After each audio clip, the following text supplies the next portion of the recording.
আহমদ মুস্তফা সাল্লাল্লাহু আলাইহি ওয়াসাল্লামের বড় সংখ্য অগণিত সালাম আমরা সকলেই বলি আল্লাহুম্মা সাল্লি আলাই আল্লাহুম্মা বারিক আলাই। সম্মানিত সুধীবৃন্দু, আপনারা বসেন, কেউ যায়েন না। ইনশাআল্লাহ আমরা অনেক পরিশ্রম করে, অনেক টাকা পয়সা খরচ করে কুরবানি কিনেছি এবং আমরা অনেক কষ্ট করে আজকে ঈদুল আজহার 2 রাকাত নামাজ পড়তে পেরেছি। সুতরাং ঈদুল আজহার নিয়ম আছে, আপনি এক রাস্তা দিয়ে যাবেন, অন্য রাস্তা দিয়ে আসবেন, আর খুতবা অবশ্যই শুনতে হবে। খুতবা শোনা ওয়াজিব। খুতবা না শুনে আপনি আপনার ইচ্ছা মতো চলে যাবেন, এটা হবে না। আপনারা দাঁড়ান, ওইখানে দাঁড়িয়ে থাকেন, যারা পিছনে আসলে দাঁড়িয়ে থাকেন, না হয় বসেন, মেহরবানি করে কেউ যাবেন না। সম্মানিত সুধীবৃন্দু, আমি একটা কথা বলতে চাই, সেটা হলো যে ঈদুল আজহার নামাজ আমরা পড়লাম, আমরা কিন্তু অনেক লেটে পড়লাম।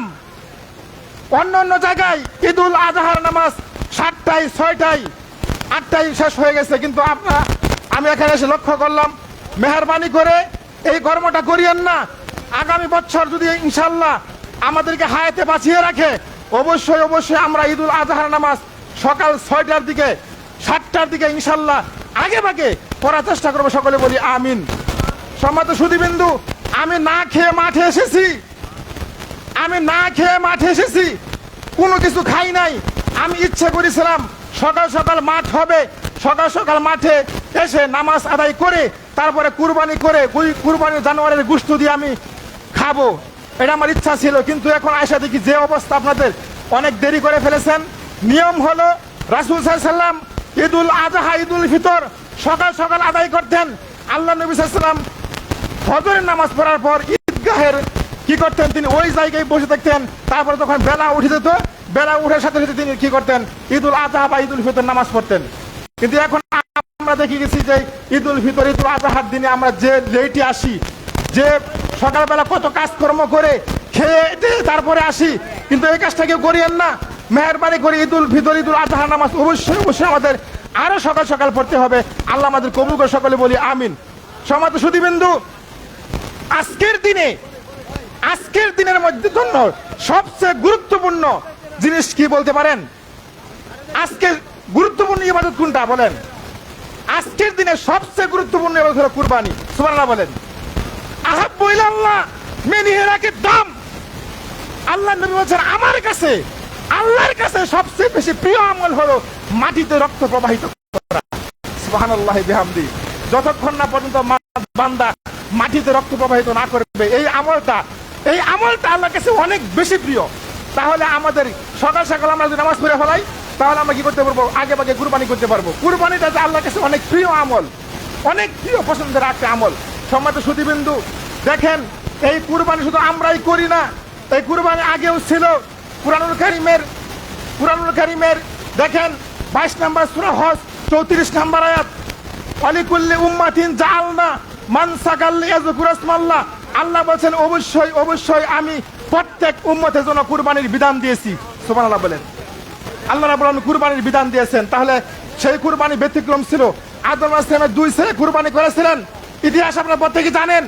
কুরআনুল কারীমের দেখেন ইযা কাররাবা সূরা মাইদা 5 নম্বর সূরা মাইদা 27 নম্বর আয়াত, ইযা কাররাবা কুরবানা ফাতুকুব্বিলা মিন আহাদিহিমা। যখন আদম আলাইহিস সালামের 2 ছেলে হাবিল এবং কাবিল কুরবানি করলেন, কুরবানি করার পর একজনের কুরবানি কবুল হইল, আরেকজনের কুরবানি কবুল হয় নাই। যার কুরবানি কবুল হয় নাই, অর্থাৎ কাবিলের কুরবানি কবুল হয় নাই, কাবিল বলল হাবিলকে, লা আকতুলান্নাকা, আমি তোমাকে হত্যা করব। এবার দেখেন হাবিল বুঝিয়ে বললেন, ভাই শুনো, কাবিল শুনো, তোমার কুরবানি কবুল হইল না, আমারটা হয়েছে। কিন্তু আল্লাহ কাদের কুরবানি কবুল করেন জানেন? কাদের কুরবানি? আল্লাহ বলেন, ইন্নামা ইয়াতাকাব্বালুল্লাহু মিনাল মুত্তাকিন। এখানে বলছেন যে আল্লাহ মুত্তাকিনদের কুরবানি কবুল করেন। সুবহানাল্লাহ। যারা মুত্তাকিন হবে, তাকওয়াবান হবে, আল্লাহওয়ালা হবে, তাদের কুরবানি কবুল হবে। কথা বুঝেন না? তাদের কুরবানি কবুল হবে। তাহলে যদি দেখেন এখান থেকে আমরা দলিল নিতে পারি, যারা তাকওয়াবান, আল্লাহওয়ালা, পরহেজগার, নামাজি, তাদের কুরবানি কবুল হবে। সবার কুরবানি কিন্তু কবুল হবে না। এখন আমরা যে বাঘে কুরবানি দিচ্ছি, অনেকেই গোশত খাওয়ার নিয়ত কি আছে না? বাজারে যাইয়া করলে এই গরুর গোশত কম হবে, 5 মণ হবে না, 7 মণ হবে না, এরকম বলে। কিন্তু গরু দেখবেন, ছাগল দেখবেন, দুম্বা দেখবেন, বেড়া দেখবেন, লিষ্ট সুন্দর আছে কিনা। এখন আমরা কি দেখি, গরু কিরকম বানছে, কিরকম গোশত আছে, এরকম দেখি। আমার ভাইরা, গোশত গ্রহণ নিয়তে কেউ কুরবানি করিয়েন না। গোশত তো খাবেন, গোশত এটা হালাল জিনিস, এটা হারাম না। গোশত আপনি খাবেন, কিন্তু কুরবানিটা করবেন একবারে সহি নিয়তে, একবারে কবুল হওয়ার নিয়তে। কিন্তু যারা নামাজ নাই তার কুরবানি নাই। রাগ করছেন? যার নামাজ নাই তার কুরবানি নাই। কেননা এটা আমার কথা না, আল্লাহ রাব্বুল আলামিন কুরআনুল কারীমের 108 নম্বর সূরা, সূরা কাউসার, ফাসাল্লি লিরাব্বিকা ওয়ানহার, ফাসাল্লি, হে নবী নামাজ পড়েন, তারপরে ওয়ানহার, তারপরে কুরবানি করেন। তাই অত আয়াত থেকে বোঝা গেল যে আগের নামাজ তারপরে কি, আগে নামাজ তারপরে কুরবানি। তার নামাজ নাই তার কুরবানি নাই। ইন্নামা ইউহাসাবু বিল আবদি ইয়াওমাল কিয়ামাতি সালাত ফাইন সালাহু সালাহু সাইরিল আমালিহি। বিচারের মাঠে যার নামাজ টিকবে, বিচারের মাঠে যার নামাজ টিকবে তার কুরবানি টিকবে, 100% কুরবানি টিকবে। যার নামাজ টিকবে না তার কোনো আমল, হজ, যাকাত, সিয়াম, কোনো আমল কাজে লাগবে না। কথা বুঝেন আমার ভাইরা? তাহলে আগের নামাজ তারপরে কি কুরবানি। আগে নামাজ ঠিক করেন, 5 ওয়াক্ত নামাজ আগে জামাতে পড়বেন। নামাজ না পড়লে আপনার কোনো আমল হাসরের দিন কাজে লাগবে না। কেন জানেন? আল্লাহ তো আপনাকে জিজ্ঞেস করবে না হজ করছিল কিনা, জিজ্ঞেস করবে? আগে জিজ্ঞেস করবে না সিয়াম রাখছিল কিনা, আগে জিজ্ঞেস করবে না যাকাত দিছিল কিনা। কি ধরবে আল্লাহ? কি ধরবে? সালাত। সালাত আগে ধরবে। সালাত ঠিক, সব ঠিক। সালাত ঠিক নাই, কোনো আমল কাজে লাগবে না। তাহলে আমার ভাইরা, এই যে আমরা কুরবানি করি, এটা কার কুরবানি? এটা কার সুন্নাত? মিল্লাত আবিকুম হুয়া ইব্রাহিম হুয়া সাম্মাকুমুল মুসলিমিন। ইব্রাহিমী মিল্লাত, তোমরা ইব্রাহিমের সুন্নাতের উপর, মিল্লাতের উপর অটুট থাকো, কায়েম থাকো। সুতরাং আমরা যে কুরবানিটা করতেছি, কুরআনুল কারীমের সূরা সাফফাত 37 নম্বর সূরা, সূরা সাফফাতের 100 নম্বর আয়াত, রব্বি হাবলি মিনাস সালিহিন। দেখেন ইব্রাহিম আলাইহিস সালামকে আল্লাহ বলছেন, ইব্রাহিম আমি তোমাকে সন্তান দান করব। ইব্রাহিম আলাইহিস সালাম বললেন, রব্বুল আলামিন আমার এত বয়স হয়ে গেছে, বয়স 86 বছর বয়স হয়ে গেছে, এখন আমাকে তুমি সন্তান দেবা, এটা কি হয়? আল্লাহ বলছে, ইব্রাহিম আমি তোমাকে সন্তান দিব, তোমার একটা কাজ কি কাজ করবা? তুমি খালি পড়ো রাব্বি হাবলি মিনাস সালিহিন, এই দোয়াটা পড়ো। সন্তান দেওয়ার মালিক কেডা? আল্লাহ। ইব্রাহিম সালাম বলছেন, না এটা হবে না মনে হয়। আল্লাহ বলছে, ইব্রাহিম তুমি এই দোয়াটা খালি পড়ো। ইব্রাহিম সালাম এই দোয়া পড়তেছেন। কিছুদিন পর রাব্বুল আলামিন সংবাদ দিলেন, ফাবাশশারনাহু বিগুলামিন হালিম। আল্লাহ বলেন, আমি আমার সেই ইব্রাহিম সালাম, আমার খলিল নবী, আমার বন্ধু নবী ইব্রাহিম সালামকে 86 বছর বয়সে একটা নেককার সন্তানের সংবাদ দিলাম। সুবহানাল্লাহি বিহামদিহি। সন্তান যদি কেউ কারো 5 বছর 10 বছর না হয়, আমাদের সমাজে কতই না অপবাদ দেয় যে এই লোকটা আটখুরে, বলে কি বলে না, যে আটখুরের লোকের মুখ দেখলে আহার মিলে না। নাউজুবিল্লাহ বলেন। সম্মানিত সুধীবৃন্দু, সন্তান দেওয়ার মালিক কে? আল্লাহ রাব্বুল আলামিন সন্তান দেন, সন্তান নেন। সুতরাং আল্লাহ বলেন, ইব্রাহিম সালাম আমি তোমাকে মহব্বত করি, আমি তোমাকে ভালোবাসি, তুমি আমার বন্ধু, তুমি আমার অত্যন্ত প্রিয় নবী, সুতরাং আমি তোমাকে 86 বছর বয়সে সন্তান দান করব। ইব্রাহিম সালাম দোয়া পড়লে সন্তান হয়ে গেল। সন্তান নাম রাখলেন কি? ইসমাইল আলাইহিস সালাম নাম রাখলেন। সন্তান যখন বাবার সাথে উঠা বসা করতে পারে, চলাফেরা করতে পারে, বাজারে যাইতে পারে, তখন আল্লাহ রাব্বুল আলামিন কি করলেন? নবীকে ইব্রাহিম আসলামকে বলেন, হে ইব্রাহিম আমি তোমাকে অনেক ভালোবাসি, মহব্বত করি, সুতরাং সন্তানকে কুরবানি করতে হবে। কি বলেন দেখি, কত বড় পরীক্ষা সম্মুখীন হয়ে গেলেন। এখন সন্তান এত বছর বয়স পরে সন্তান দিছে, সন্তানকে কুরবানি করতে হবে। অনেক লম্বা ইতিহাস, আমি কিছু বাদ দেই। ইব্রাহিম সালাম কি করলেন? ছেলে বিবি হাজরাকে বললেন, ছেলেকে সাজিয়ে দাও। ছেলে কিনে মিনা বাজারে চলে গেলেন। যাওয়ার পরে ওইখানে যাইয়া বললেন, ইয়া বুনাইয়া, হে বৎস, হে আমার সন্তান, কলিজার টুকরা আদরের সন্তান, ইন্নী আযবাহুকা ফানজুর মাজা তারা, আমি তোমাকে জবহ করি, আমি স্বপ্নে দেখেছি আমি তোমাকে জবহ করতেছি, তোমার অভিমতটা কি, তোমার মতটা ব্যক্ত করো। বর্তমান জামানায় যদি কোনো বাপ তার ছেলেকে বলে আমি তোমাকে জবহ করব, বা ছেলে কি বলবে বলেন দেখি? ছেলে বলবে আমি তোমাকে জবহ করব, বলবে না? কিন্তু দেখেন, এই যখন ইব্রাহিম আসলাম তার ছোট্ট ছেলে 13 বছর বয়সে ছেলেকে বললেন আমি তোমাকে জবহ করি, তোমার মতামতটা কি বলো দেখি। এবার ছোট্ট ছেলে ইসমাইল সালাম, ইসমাইল বলতেছেন, ইয়া আবাতি ফাল মা তুমারু সাতাজিদুনি ইনশাআল্লাহু মিনাস সাবিরিন। সুবহানাল্লাহ বলেন। ইসমাইল সালাম বললেন, হে আমার আব্বা, হে আমার পিতা, আপনাকে আর রবের পক্ষ থেকে যে অর্ডার করা হয়েছে, আল্লাহর পক্ষ থেকে যে আদেশ করা হয়েছে, ইফআল মা তুমারু, তা আপনি বাস্তবায়ন করেন। তা আপনি করে ফেলেন, মা তু উমারু সাতাজিদুনি ইনশাআল্লাহু মিনাস সাবিরিন। এ ব্যাপারে আপনি আমাকে ধৈর্যশীল পাবেন, যেরকম সুবহানাল্লাহ। দেখেন সন্তান কিরকম বিনয়ী, নম্র, ভদ্র, সভ্য, নামাজি, তাকওয়াবান, আল্লাহওয়ালা, যার ফলে বলে ফেললেন যে আব্বা আমি রাজি, আপনি কুরবানি করতে পারেন। দেখেন বাপ বেটা পরামর্শ করলেন, বাপ কা বেটা সিপাহীকে গুড়া, বাপ যেরকম ছেলেও সেরকম। বাপ বলছে আমি তোমাকে কুরবানি করব, ছেলে বলছে কুরবানি হয়ে যাবে, কোনো অসুবিধা নেই। সুবহানাল্লাহি বিহামদি। এবার কি করলেন, ইব্রাহিম আলাইহিস সালামকে ইসমাইলকে কাট করে শোয়াইলেন। শোয়ানোর পরে ইব্রাহিম আলাইহিস সালাম কি করবেন, ছুরি চালাবেন, ছুরি চালাচ্ছেন এমন কনফিডেন্স নিয়ে আল্লাহর হুকুম মানবেই 100%। ইসমাইলকে আদরের সন্তান কলিজার টুকরা ছেলেকে জবাহ করে ফেলবে। যখন দেখা গেছে ইসমাইলকে জবাহ করেই ফেলবে, আল্লাহ রাব্বুল আমিন আরো সে বসে থাকতে পারলেন না। আল্লাহ বলেন আইয়া ইব্রাহিম ওয়ানাদাইন, আইয়া ইব্রাহিম থামো, ইব্রাহিম থামো, তোমার জবাহ করার ক্ষমতা আছে, শক্তি তোমার আছে, আমি তোমাকে কি করছি পরীক্ষা করার জন্য কথা বলছি, জবাহ করতে হবে না। আল্লাহ রাব্বুল আমিন বললেন হে জিবরাইল দ্রুত যাও, আমার নবী ইব্রাহিম আলাইহিস সালাম তার ছেলেকে জবাহ করে ফেলবে, দ্রুত জান্নাত থেকে দুম্বা নিয়া, বেহেশত থেকে দুম্বা নিয়া ইব্রাহিমের সুর নিচে ধরো। তখন কি করলেন, ওই জান্নাত থেকে দুম্বাটা আনলেন, ইব্রাহিমের সুর নিচে ধরলেন, দুম্বাটা জবাহ হয়ে গেল। ইসমাইল পাশে দাঁড়ানো একটা পশম কাটে নাই, যেরকম সুবহানাল্লাহ। জিবরাইল যখন আসলো দুম্বা নিয়া, কি বলছিল, আল্লাহু আকবার, আল্লাহু আকবার, পড়েন আল্লাহু আকবার, আল্লাহু আকবার, লা ইলাহা ইল্লাল্লাহু, আল্লাহু আকবার, আল্লাহু আকবার, ওয়ালিল্লাহিল হামদ। এই কথা বলে দুম্বা জবে হয়ে গেল, সেখান থেকে কুরবানি চলে এসেছে। আমরা বলি আলহামদুলিল্লাহ, আলহামদুলিল্লাহ। সম্মানিত সুধীবৃন্দু, তাহলে এই যে কুরবানি, যে আগে নামাজ তারপরে কুরবানি, সূরা কাউসারের মধ্যে বলছি আগে নামাজ তারপরে কুরবানি। নামাজ আগে ঠিক করেন 100%। মান তারকুস সালাতা মুতাআম্মাদান ফাকাদ কাফারা, যে ব্যক্তি ইচ্ছা করে নামাজ ছাড়বে সে স্পষ্ট কাফের। এতে কোনো সন্দেহ আছে? এতে কোনো সন্দেহ নাই। নামাজ ছাড়লে কাফের, নামাজ ছাড়লে কাফের। অন্য কোনো ইবাদত ছাড়লে কাফের মনে করতেন না, সাহাবায়ে কেরাম কাফের মনে করতেন নামাজ ছাড়লে, আল্লাহর নবী কাফের মনে করতেন নামাজ ছাড়লে। সুতরাং নামাজ যে ব্যক্তি ছাড়বে সে কাফের হয়ে যাবে। এজন্য আল্লাহর নবী মুআয ইবনে জাবালকে বলে, মুআয ইবনে জাবাল শোনো, আউসানি বিআশরি কালিমাতিন, আমি তোমাকে 10টা বিষয় উপদেশ দিচ্ছি। 10টা বিষয়ের একটা গুরুত্বপূর্ণ বিষয় হলো লা তুশরিক বিল্লাহ শাইয়া ওয়া ইন কুতিলতু ওয়া ইন হুররিকতু মুআজ, কখনো কোনোদিন শিরিক করো না, আল্লাহর সাথে শিরিক করো না। 2 নম্বর উপদেশ মুআজ শোনো, ওয়াল আকুন, পিতামাতার অবাধ্য হয়ো না, কখনো কোনোদিন পিতামাতার অবাধ্য হয় না। 3 নম্বর উপদেশ মুআজ শোনো, ওয়ালা তাতরুকান্না সালাতান মাকতুবাতান মুতাআম্মিদান ফাইন্না মান তারকুস সালাতান মাকতুবাতান মুতাআম্মিদান ফাকাদ বারিয়াত জিম্মাতুল্লাহ। মুআজ শোনো, খবরদার, খবরদার, কখনো কোনোদিন ইচ্ছা করে ফরজ নামাজ ছেড়ে দিও না। কথা বুঝেন না মনে হয়? কখনো কোনোদিন ইচ্ছা করে ফরজ নামাজ ছেড়ে দিও না।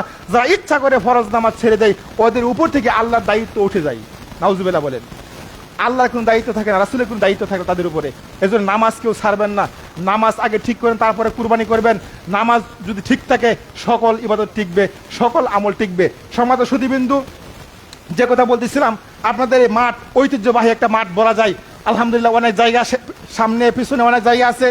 আমি মনে করি আপনারা কর্তৃপক্ষ যারা আছেন যদি একটু সজাগ দৃষ্টি রাখেন, এই মাঠটাকে আরো সুন্দর করতে হবে। এই গাছগুলি কেটে মাটি ভরাট করে সুন্দর করে মাঠটা পরিষ্কার করতে হবে, সুন্দর করতে হবে।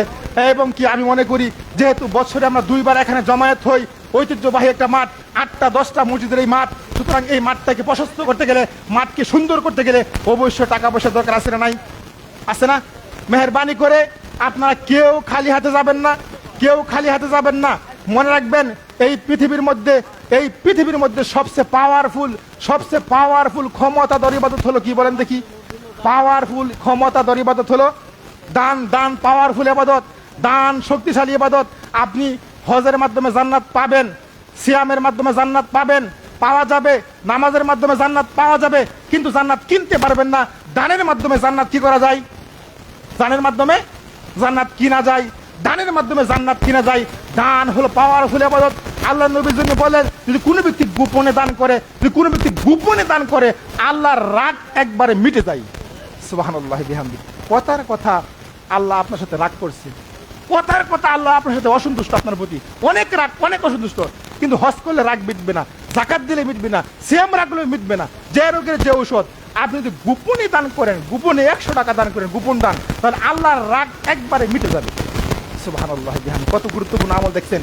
তিনি বলেন যদি কোনো ব্যক্তি দান করে কবরের শাস্তি 100% বন্ধ হয়ে যাবে। সুবহানাল্লাহ বিহামদিহি। আপনার বাবা মারা গেছে, কবরে আযাব হচ্ছে কি জানি না, যদি আপনি 100% সহি নিয়তে বৈধ টাকা দান করেন, আপনার আব্বার কবরের আযাব 100% মাফ হয়ে যাবে। সুবহানাল্লাহ বিহামদিহি। নবী কথা বলতেন, তিনি বলেন যদি কোনো ব্যক্তি দান করে, দান মানুষের পাপকে মিটিয়ে দেয়, পানি যেমন আগুনকে নিভিয়ে দেয়। সুবহানাল্লাহ বিহামদিহি। তিনি বলেন দান কাল কিয়ামতের ময়দানে মানুষকে ছায়া দিবে, হাসরের দিন ছায়া দিবে। তিনি বলেন আসলে তো বুরহান, দান হলো দলিল, দান হলো দলিল যা দিয়ে কিছু দখল করা যায়, হাসরের দিন দখল করতে পারবেন। সুতরাং দান পাওয়ার ফলে বদত। দেখেন মৃত্যুর সময় যদি আপনার দান থাকে, মৃত্যুর সময় যাদের দান থাকবে, ওদের রুহুটা, ওদের আত্মাটা যখন বের করবে, আজরাইল বের করবে, তখন তাদের কষ্ট কম হবে না বেশি হবে? দান যাদের আছে তাদের আত্মাটা কষ্ট একবারে কিচ্ছু কষ্ট পাবে না, বিন্দু মাত্র কষ্ট হবে না। কি করবে জানেন? আজরাইল তার কাছে আসবে, আয়েশা বলবে ইয়া আইয়াতুহান নাফস, হে নফস, হে আত্মা বেরিয়ে আসো। সুবহানাল্লাহ বলেন। মানে আজরাইল তার দলবল আপনার সাথে এমন আচরণ করবে, এমন নম্র ব্যবহার করবে, আপনাকে বলবে হে রুহু বেরিয়ে আসো, হে নফস, হে আত্মা বেরিয়ে আসো। হ্যাঁ, আইয়াতা নাফসুল মুতমাইন্না ইরজিই ইলা রাব্বিকি রাদিয়াতাম মারদিয়া, রবের কাছে ফিরো, বেরিয়ে আসো, আল্লাহর কাছে ফিরে যাও এবং নেককারদের শামিল হও, জান্নাতের মধ্যে প্রবেশ করো। সুবহানাল্লাহ বলেন। যাদের দান আছে ওদেরই কিন্তু এটা হবে, ওদেরই কষ্ট কম হবে। আর যারা কৃপণ বখিল ব্যক্তি সমাজে অনেক আছে, কৃপণ, দান করে না, একবারে মোটেও দান করে না, যারা যেরকম তৌফিক আছে ওই অনুযায়ী দান করে না, ওই ব্যক্তির কাছে যখন আজরাইল আসবে তাকে কি করবে? তাকে থাবা দিয়ে তার রুহুটা ভিতরে দৌড়াদৌড়ি করবে, বের হবে না, সহজে বের হবে না। তাকে থাবা দিয়ে টেনে হেসড়ে দুমড়ে মুচড়ে রুহুটা বের করে নিয়ে যাবে, নাউজুবিল্লাহ। তখন ব্যক্তির অনেক কষ্ট হবে, ওই ব্যক্তির কষ্ট হবে। দেখবেন অনেক মৃত্যুর যন্ত্রণা অনেক বেশি থাকে না? অনেক মৃত্যু সহজে কিন্তু আত্মা বের হয়ে যায় না, মনে করবেন এর কষ্ট বেশি হচ্ছে। কেননা ওই যে তার জীবনে দান নাই, যেমন কি বকিল ছিল। যদি আপনার জীবন দান থাকে তাহলে কিন্তু 100% আপনার রুহুটা সহজেই বের হবে। দান নাই, যার জীবনে দান নাই, টাকা পয়সা দেন নাই, মুটেও খরচ করেন, আল্লাহর পথে দান করেন না, ওই ব্যক্তির রুহুটা যখন বের হবে তখন ওই ব্যক্তি অনেক কষ্ট হবে আর বলবে রব্বুল আলামিন, হে রব্বুল আলামিন আমাকে একটু সময় দাও, একটু অবকাশ দাও, আমাকে একটু অবকাশ দাও, কি একটু সময় দাও, আমাকে একটু সময় দিতা, আমি হজ করবো না, হজের প্রয়োজন নাই। সে বলবে আল্লাহ আমি নামাজ পড়বো, নামাজের প্রয়োজন নাই। সে বলবে আল্লাহ আমি জাকাত দেবো না, জাকাতের প্রয়োজন নাই। একটা কথা বলবে ফাসাদদাকা ওয়া আকুম মিনাস সালিহিন, আমি সদকা করবো। সুবহানাল্লাহ বলেন। সাদাকা মানে দান। হে আল্লাহ আমি দান করব। ওই ব্যক্তি জানে এই বিপদের, আমাদের রুহুটা বের হতে কষ্ট হচ্ছে, এই বিপদের সময় একটা জিনিস আমাকে সেভ করবে, একটা জিনিস করলে আমি বাঁচবো, একটা জিনিস করলে আমার কষ্ট কম হবে, সেটা হলো দান। তখন সে বলবে ফাসাদদাকা ওয়া আকুম মিনাস সালিহিন, হে আল্লাহ আমি দান করব, আমি দান করব, নেককার হয়ে তোমার কাছে ফিরে আসবো। কিন্তু আল্লাহ সময় দিবে? সময় দিবে? আল্লাহ সময় দেবেন আমার ভাইরা। তাহলে মৃত্যুর সময় দান থাকলে তার কষ্ট কম হবে, যার দান নাই তার অনেক কষ্ট বেশি হবে। এই জন্য আমার ভাইরা আপনারা মেহরবানি করে বেশি বেশি টাকা পয়সা দিবেন। যারা 10 টাকা 20 টাকা দেওয়ার ক্ষমতা আছে তারাও দিবেন, যারা 500 টাকা 5000 টাকা দেওয়ার ক্ষমতা তারা দিবেন, বেশি বেশি দিবেন। আপনি মনে করবেন না যে আমার 10 টাকা দিয়া জান্নাত পাওয়া যাবে না। 10 টাকা দিয়া জান্নাত পাওয়া যায়, কি ঠিক কিনা ভাইরা? 10 টাকা দিয়েও জান্নাত পাওয়া যাবে। আপনার 10 টাকা দান, ইয়াতাকাব্বালু বিয়ামিনি, সহিহ বুখারীর বর্ণনা, আল্লাহর নবী বলছেন ইয়াতাকাব্বালু বিয়ামিনি, আপনার 10 টাকা মাথার ঘাম পায়ে ফেলে, পিঠা খোলায় কাজ করে, ভ্যান চালিয়ে, রিক্সা চালিয়ে আপনি 10 টাকা দান করেছিলেন। আল্লাহ বলে তো 10টা টাকা আমি আমার ডান হাতে গ্রহণ করি। সুবহানাল্লাহ বিহামদি। আল্লাহ ডান হাতে গ্রহণ করার পর ওই 10টা টাকা আপনার জন্য ঘুরে ঘুরে ঘুরে ঘুরে মিস্তা জামালিন বহুত পার পরিমাণ নিকি বানিয়ে দেয়। সুবহানাল্লাহ বিহামদি। বহুত পার পরিমাণ নিকি হয়ে যাবে আপনার 10 টাকার জন্য। তখন আপনি যখন হাসরের দিন আল্লাহর সামনে যাবেন, হাসরের মাঠে অবস্থান করবেন, তখন আপনি বলবেন, আল্লাহ বলবেন তোমার সব নিকি, এগুলি সব নিকি তোমার। আপনি বলবেন রব্বুল আলামিন আমি এত নিকি করি নাই, আমি গরিব মানুষ ছিলাম, ভ্যান চালিয়ে খাইতাম, রিক্সা চালাইতাম, এখন এত নিকি কই থেকে আসলো আমার? তখন আল্লাহ আপনাকে বুঝিয়ে বলবে বান্দারে তুই হজও করছিস না, নামাজও তেমন বেশি করছিস না, জাকাতও তার উপরে ফরজ ছিল না, কিন্তু তোর যে মাথার ঘাম পায়ে ফেলে 10 টাকা দান করেছিলি, ওই 10টা টাকা আমি আমার ডান হাতে গ্রহণ করে তোর জন্য বাড়ায়া বাড়ায়া বাড়ায়া বাড়ায়া মিস্তা জামালিন বহুত পরিমাণ নিকি বানিয়ে দিলাম। সুবহানাল্লাহ বিহামদি। দেখছেন দান কত পাওয়ারফুল ইবাদত। দানের মাধ্যমে জান্নাত কিনা যায়, দানের মাধ্যমে জান্নাত ক্রয় করা যায় আল্লাহর কাছ থেকে। দেখেন সহিহ মুসনাদে হাকিমের হাদিস, মুসনাদে হাকিম 1518 নম্বর হাদিস, মানুষের কাল কিয়ামতের ময়দানে আপনার সমস্ত আমল, মানুষের সমস্ত আমল, নামাজ, রোজা, হজ, যাকাত, সিয়াম, সকল আমল একত্র করা হবে। আপনার সকল আমল একত্র করা হবে। একত্র হওয়ার পর নামাজ বলবে আমি শ্রেষ্ঠ, নামাজ বলবে আমি শ্রেষ্ঠ, যাকাত বলবে আমি শ্রেষ্ঠ, হজ বলবে আমি শ্রেষ্ঠ, তারপরে সিয়াম বলবে আমি সবার সাথে শ্রেষ্ঠ। তখন তারা ঠেলাঠেলি করবে, যখন তারা অহংকার করবে, ফখর করবে, তখন এমন টাইমে ফাকালাতিস সাদাকাতু আনা আফজালুকুম, সাদাকা বলবে, দান বলবে আমি তোমাদের সকলের সাথে শ্রেষ্ঠ। সুবহানাল্লাহ। দেখছেন দান এত ক্ষমতা তোর ইবাদত, দান বলবে হজ, যাকাত, সিয়াম সবার সাথে শ্রেষ্ঠ হলাম আমি। সুবহানাল্লাহ বিহামদি। এজন্য আমার বাড়ি যার যেরকম তৌফিক আছে, যার যেরকম ক্ষমতা আছে অবশ্যই অবশ্যই দিবেন, কেউ বাকি থাকবেন না। আল্লাহ আমাদের প্রত্যেককে কবুল করুন, সকলে বলি আমিন। রৌদ্র অনেক বেশি, সম্মানিত সুধীবিন্দু, যদি আপনারা বলেন একটু লম্বা করার জন্য লম্বা করতে পারবো, আপনার কি বলেন একটু বেশি বাড়াবো, একটু আলোচনা বেশি করবো, লম্বা যেহেতু রোদ যেহেতু বেশি, এই জন্য মাঠ যেহেতু প্রশস্ত, মাঠ যেহেতু বড়, সামনের তারিখে ইনশাল্লাহ আপনারা ইচ্ছা করলে মহিলাদের নামাজের ব্যবস্থা করতে পারেন। এক সাইড দিয়ে যদি আপনারা করেন, আমাদের সহিহ আকীদার বিভিন্ন দেশে, বিভিন্ন এলাকায়, বিভিন্ন ঈদগাহ মাঠে নামাজের ব্যবস্থা আছে মসজিদে, নারীদের, মহিলাদের। কেননা এই ব্যাপারে অনেক হাদিস আসছে। আপনারা নামাজের ব্যবস্থা করবেন, মসজিদে নামাজের ব্যবস্থা করবেন, মাঠে নামাজের ব্যবস্থা করবেন। কেননা এক সহিহ বুখারী, সহিহ মুসলিম, মিশকাতুল মাসাবি প্রত্যেক কিতাবে হাদিসটা এসেছে। ওয়াবি ক্বালা হাদাসানা হান্নাদুন, ওয়াবি ক্বালা হাদাসানা আহমদ বিন মুনি, হাদাসানা হুসাইমিন, হাদাসানা মানসুরিন, ওয়া হুয়া ইবনে সাআদান আন ইবনে সিরিন আন উম্মি আতিয়াতা আন রাসূল কানা ইয়াকুলু আল-বুকারা ওয়াল আওয়াতিকা ওয়া যাওয়াতিল খুদুরি ওয়াল হুইয়্যিযা ফিল ইদাইনি ফায়াতাজিল্লা মুসাল্লা ওয়া শাহাদানা দাওয়াতাল মুসলিমিনা কাদিদাউনা ইয়া রাসূলুল্লাহ ইল্লা মাকুল্লাহু তাআলাবাতুন ফাতুরিহা উখতাহা মিন জালবা বিহারাহুল বুখারী। দেখেন আল্লাহ নবী যখন ঈদুল আজহা, ঈদুল ফিতরে ঈদগাহ মাঠে যাইতেন, তখন তিনি কি করতেন জানেন? তিনি বলতেন, হে নারীরা, কানা ইয়াখরুজুল আবকারা ওয়াল আওয়াতিকা, যারা পর্দানিশী নারী তারা বের হও, যারা বাকারা নারী বিয়ের বয়স হয়েছে এখনো বিয়ে হয় নাই তারাও বের হও, যারা উঠতি বয়সের নারী তারাও বের হও, যারা পর্দানিশী নারী তারাও বের হও, এবং ওয়াল হুইয়্যিযা, যারা ঋতুবর্তী নারী, হায়েজি নারী তারাও বের হও। তখন যারা ঋতুবর্তী নারী, যারা নাপাকি, তারা বলেছে ইয়া রাসূলুল্লাহ আমরা ঈদগাহ মাঠে যাই কি করবো, আমরা তো নামাজ পড়তে পারবো না। তখন নবী বলছেন তোমরা নামাজ না পড়লে কি হবে, যখন ইমাম সাহেব খুতবা দেয় তখন তোমরা আমিন আমিন বলবা, ওয়া শাহাদানা দাওয়াতাল মুসলিমিনা, তোমরা মুসলমানদের সাথে দোয়ায় দোয়ায় শামিল হবা। শেষ করতেছি, দোয়ায় শামিল হবা। তাহলে আর কি করবা, যখন তাকবীর পড়ে ইমাম সাহেব যখন আল্লাহু আকবার লা ইলাহা ইল্লাল্লাহু আল্লাহু আকবার ওয়ালিল্লাহিল হামদ, এই তাকবীর পরে তোমরাও তাকবীর পড়বা। তাহলে বোঝা গেল যে ঋতুবর্তী মহিলা তারাও ঈদগাহ মাঠে যাবে, তার নামাজে কাতারে দাঁড়াবে না, পিছনে বসে থাকবে। তাহলে দেখেন এমন টাইম একজন মহিলা বলে ইয়া রাসূলুল্লাহ ঈদগাহ মাঠে যাওয়ার মতো যদি কোনো পোশাক না থাকে, বুরকা উড়না চাদর না থাকে, কিভাবে যাবো?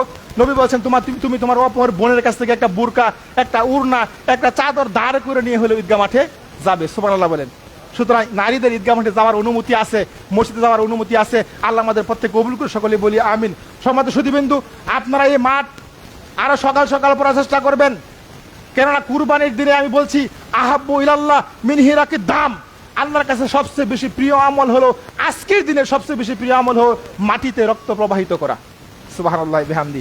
যতক্ষণ না তাড়াতাড়ি মাটিতে রক্ত প্রবাহিত করতে পারেন, মানে জবহ করতে পারেন পশুটা, এইটা মাটিতে রক্ত পড়ার সাথে সাথেই আল্লাহর কাছে পৌঁছে যায়। সুবহানাল্লাহ বিহামদি। এই জন্য আমার ভাইরা মেহেরবানি করে, কুরবানি হলো সবচেয়ে বড় আমল, কুরবানি হলো আজকের দিনের সবচেয়ে বড় কাজ। আমরা আসুন দ্রুত দায়া কুরবানি করি, মাটিতে রক্ত প্রবাহিত করি। কেননা কুরবানির গোশত, চামড়া কোনো কিছু আল্লাহর নিকট পৌঁছে না, পৌঁছে কি তোমাদের তাকুয়া, তোমাদের মনে কি আছে সেটা পৌঁছে। এখন আপনি কি খাওয়ার নিয়তে কুরবানি করছেন? গোশত খাওয়ার নিয়তে, না মানুষকে দেখানোর জন্য যে এই বছর কুরবানি না করলে মানুষ কি বলবে? আছে কি আছে না?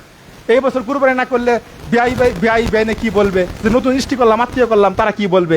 এই নিয়তে কেউ কুরবানি করিয়েন না, মেহরবানি করে। কুরবানি করছেন একমাত্র আল্লাহ সন্তুষ্টির জন্য। কার জন্য? আল্লাহ সন্তুষ্টির জন্য। লা ইয়ানালাল্লাহু লুহুমুহা ওয়ালা দিমাউহা ওয়ালাকিন ইয়ানালুহু তাকওয়া মিনকুম। আল্লাহ বলেন তোমাদের কুরবানির জানোয়ারের গোশত, চামড়া, রক্ত কোনো কিছু আমার নিকট পৌঁছে না, পৌঁছে তোমাদের মনের তাকওয়া। জোরে করে সুবহানাল্লাহ। কোন নিয়তে তোমরা কুরবানি করছো? আল্লাহ আমাদের প্রত্যেক কুরবানিকে কবুল করে, সকলে বলি আমিন। সহিহ বুখারীর হাদিস, ইন্নাল্লাহা লা ইয়ানজুরু ইলা সুরিকুম ওয়া আমওয়ালিকুম। আল্লাহ বলেন তোমাদের চেহারা আমি দেখি না, তোমাদের চেহারা আমি দেখি, কে কিরকম সুন্দর, কে কিরকম উঁচা, কে কিরকম মোটা, কে কিরকম ফর্সা, এটা আমি দেখি না। ওয়ালাকিন ইয়ানজুরু কুলুবিকুম ওয়া আমালিকুম। আমি দেখি তোমাদের আমল এবং তোমাদের অন্তর। সুবহানাল্লাহ বলেন। সুতরাং তোমাদের অন্তরে কি আছে, তোমার কোন নিয়তে আমল করতেছো, আল্লাহ আমাদের প্রত্যেক কুরবানিকে কবুল করে সকলে বলি আমিন। মাঠ কর্তৃপক্ষকে ধন্যবাদ জানাই। আপনারা আরো ইনশাল্লাহ একটু আলোচনা সাপেক্ষে মসজিদে ঘোষণা দিবেন, এতটাই মাঠ হবে, আরো আগে নিয়ে আসেন। এখন মানুষ অ্যাক্টিভ হয়েছে সমাজ, আমরা ঠিক একটা সময় আমরা অভাবী ছিল, আজ থেকে 30 বছর আগে হবে পরিবর্তন হয়েছে, প্রায় ম্যাক্সিমাম আমি আপনাদের অনুরোধ করে বলবো, সামনের ঈদগুলিতে আপনারা অবশ্যই চিঠির মাধ্যমে জানাবেন। এবং এই যে আয়সা দেখি যে তাফাজ্জুল বৈরবীর ওয়াজ বাজতেছি, তাফাজ্জুল বৈরবী বলতেছি কি জানেন, যে এই পৃথিবী নবী মুহাম্মদ সাল্লাল্লাহু আলাইহি ওয়াসাল্লামকে সৃষ্টি না করলে পৃথিবী সৃষ্টি করতেন না, নাউজুবিল্লাহ বলেন। আরো কিছু যে হরিণকে বাইদা রাখছে, পরে নবীকে বাইদা রাখছে, হরিণকে দুধ খাওয়াতে গেছে বাচ্চারা, এই জন্য অনেক বানোয়াটি কিসসা কাহিনী, এগুলি বাজানো যাবে না। ঈদের মাঠ, ঈদের নামাজে কোনো ডাকাডাকি নাই, কোনো নামাজের আগে কোনো খুতবা নাই, নামাজের আগে কোনো ওয়াজ নাই, নামাজের আগে কোনো ইকামত নাই, নামাজের আগে কোনো আজান নাই, শুধু কেবলমাত্র মাইক আনবেন, মাইকে এখানে হবে তাকবীর, কি হবে, মাইকে তাকবীর দিবে, আল্লাহু আকবার লা ইলাহা ইল্লাল্লাহু আল্লাহু আকবার ওয়ালিল্লাহিল হামদ, এই তাকবীরগুলি হবে, ডাকাডাকি হবে না, ডাকাডাকি করা বিদআত, ডাকাডাকি করবেন না। আর ওই যে মসজিদে চিঠি দিবেন, ওই চিঠির মাধ্যমে জানিয়ে দিবেন এতটাই জামাত হবে, জাস্ট লোক আসবে, নামাজও খালি ভরবে ইনশাআল্লাহ। সমাজে শুধু মাইক ডাকাডাকি করবেন না, মাইকে কেউ ঘোষণা দিবেন না। আল্লাহ আমাদের প্রত্যেক কবুল করে সকলে বলি আমিন। সমাজে শুধু বিন্দু রাব্বানা যালামনা আনফুসানা ওয়া ইল্লাম তাগফির লানা ওয়া তারহামনা লানাকুনান্না মিনাল খাসিরিন। সবাই আমিন বলেন। রাব্বানা তাকাব্বাল মিন্না ইন্নাকা আনতাস সামিউল আলিম ওয়া তুব আলাইনা ইন্নাকা আনতাত তাওয়াবুর রহিম। সুবহানাকা লা ইলমা লানা ইল্লা মা আল্লামতানা ইন্নাকা আনতাল আলিমুল হাকিম। হাসবুনাল্লাহু নি'মাল ওয়াকিল নি'মাল মাওলা ওয়া নি'মান নাসির। সমাজে সুদীবিন্দু আজকে যারা এসেছি, ঐতিহ্যবাহী কালীর বাজার মধ্যপাড়া এই ঈদগাহ মাঠে যারা এসেছে, আল্লাহ প্রত্যেকের জীবনে গুনাহগুলি মাফ করে দাও। আল্লাহ আজকে যারা এসেছি আমাদের মধ্যে অনেকেরই মা আছে, বাবা নাই, বাবা আছে, মা নাই। আল্লাহ মা বাবা গুর অন্ধকারে কবরে আছে। আল্লাহ এক সেকেন্ডে আমরা পৃথিবীর যে কোনো জায়গায় মোবাইলের মধ্যে খবর নিতে পারি, সংবাদ নিতে পারি। যদিও আমাদের মা বাপ আমাদের বাড়ির আঙিনায়, আমাদের পুকুর পাড়ে, আমাদের ক্ষেতের খামারের মধ্যে শুয়ে আছে, তাদের খবর আমরা নিতে পারি না। আল্লাহ কে কি অবস্থা আছে আমরা জানি না। আল্লাহ আমাদের দোয়ার উসিলা করে মা বাবার জীবনে গুনাহগুলি মাফ করে দাও। মা বাবার কবরকে জান্নাতের টুকরা বানিয়ে দাও। বিশেষ করে আমার বাবা হজে যায় মারা গেছে, 2011 সালে হজ করতে যায়, সেখানে মারা গেছে। আল্লাহ আমার বাবাকে এবং আপনাদের যাদের মা বাবা মারা গেছে প্রত্যেকের মা বাবাকে তুমি জান্নাতুল ফেরদৌস নসিব করে দাও। প্রত্যেকের মা বাবার জীবনে গুনাহগুলি মাফ করে দাও।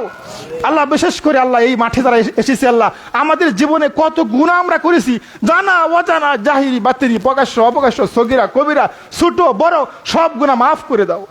রব্বানা তাকাব্বাল মিন্না ইন্নাকা আনতাস সামিউল আলিম ওয়া তুব আলাইনা ইন্নাকা আনতাত তাওয়াবুর রহিম। সবাই পড়েন রব্বিরহামহুমা কামা রাব্বায়ানি সাগীরা। রব্বিরহামহুমা কামা রাব্বায়ানি সাগীরা। আযহাবিল বাস রাব্বান নাস ওয়াশফি আনতা শাফি লা শাফাউকা শাফাআল্লাহু ইউগাদিরুস সাকামা। সুবহানাকা লা ইলমা লানা ইল্লা মা আল্লামতানা ইন্নাকা আনতাল আলিমুল হাকিম। হাসবুনাল্লাহু নি'মাল ওয়াকিল নি'মাল মাওলা ওয়া নি'মান নাসির। হাসবুনাল্লাহু নি'মাল ওয়াকিল নি'মাল মাওলা ওয়া নি'মান নাসির। সম্মানিত সুধীবৃন্দু, আপনাদেরকে অনেক কষ্ট দিলাম রৌদ্রের মধ্যে, আপনারা আমার জন্য দোয়া করবেন। আমার বাড়ি হলো ত্রিশাল, খাগাড়ি জামতলি, মুখ্যপুর ইউনিয়ন, খাগাড়ি জামতলি ফাজিল মাদ্রাসার অ্যারাবিক লেকচারার। আমি প্রভাষক। ইনশাল্লাহ আপনাদের দোয়ায় আপনারা আমার জন্য দোয়া করবেন, আপনাদের জন্য আমি দোয়া করি। আল্লাহ আমাদের প্রত্যেকের জীবনে গুনাহ মাফ করে সকলে বলি আমিন। এবং আল্লাহ আমাদের প্রত্যেককে হায়াত তাইয়্যিবা দান করে সকলে বলি আমিন। ওয়া আখিরু দাওয়ানা আলহামদুলিল্লাহি আলামিন। আবার দেখা হবে ঐতিহাসিক কোনো এক মাঠে শিরক আর বিদআতের বিরুদ্ধে বলিষ্ঠ কণ্ঠে মুক্তির মিছিলে যোগ দিন সকলে। আসসালামু আলাইকুম ওয়া রাহমাতুল্লাহি ওয়া বারাকাতুহু। আসসালামু আলাইকুম। সম্মানিত মুসল্লিয়ান, আমাদের খরচদার দিয়া টাকা রয়েছে 5,850 টাকা।